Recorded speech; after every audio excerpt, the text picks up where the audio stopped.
How we doing, meteorologist Steve Fundaro here. Got some good news as we go into the afternoon. Things are trending better for our forecast, meaning the water levels that we've been watching over the past few tidal cycles have been coming in lower than the original thinking over the past few days. So that trend is really continuing into our upcoming high tide this afternoon. So the tidal flooding won't be nearly as bad as what we were originally thinking. Still, it's going to cause some issues, and there will be some water on the roadways, but the water levels won't be nearly as high as originally thought. So that's a little bit of some good news on this dreary, just nasty Monday. The area low pressure is setting up offshore, and we just got to keep this northeast breeze wrapping around it. And again, that's just shoving the water down the Chesapeake Bay. There's been some more flooding way up to our north in parts of New Jersey, Maryland, northern parts of the Chesapeake Bay.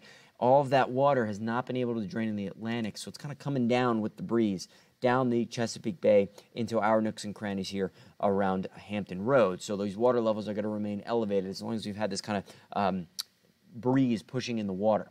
Now, the wind over the past 12 hours or so has also not been as strong as originally thought.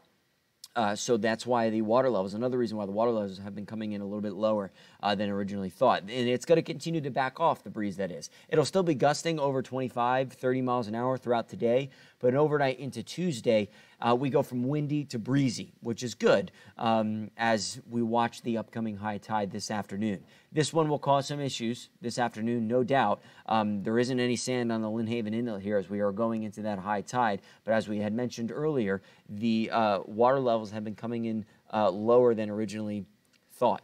So right now we're approaching minor flood stage, and we'll likely get this flood stage to be around the moderate category going into this afternoon. So that's going to cause some issues in the typical flood-prone locations, plus a few more that don't do so well with high-end minor to moderate flooding. Similar case into Tuesday and Wednesday, Tuesday morning and Tuesday evening, as the water levels just remain high. The breeze is still going to be on it, and then we slowly see things improve as we go into our Wednesday. So just to update the thinking here in our forecast for you on a Monday afternoon. So from now through Tuesday, we've got the on and off light rain and drizzle, right? We're not dealing with tremendous amounts of rain, so that's not going to cause any big time issues with the flooding. The winds have backed off just a bit, still windy, but as we go into the night, it turns breezy, and they slowly start to back off into Tuesday.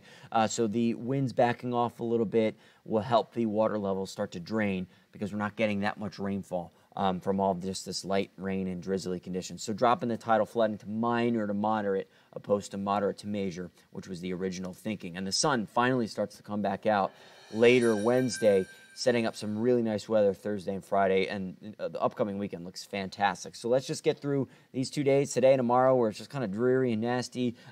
Just watch the low-lying areas that are very typical to flooding around Hampton Roads. We know those, and prepare for some detours around town for that afternoon and evening commute when the high tide comes in around 4 or 5 o'clock this afternoon. We'll have you updated all afternoon. We got some cut-ins over on Wavy TV 10, and then, of course, we got the newscast starting up at 4 o'clock, and we'll be with you all afternoon and evening. So we'll catch you there, and, of course, you can find this information over on wavy.com.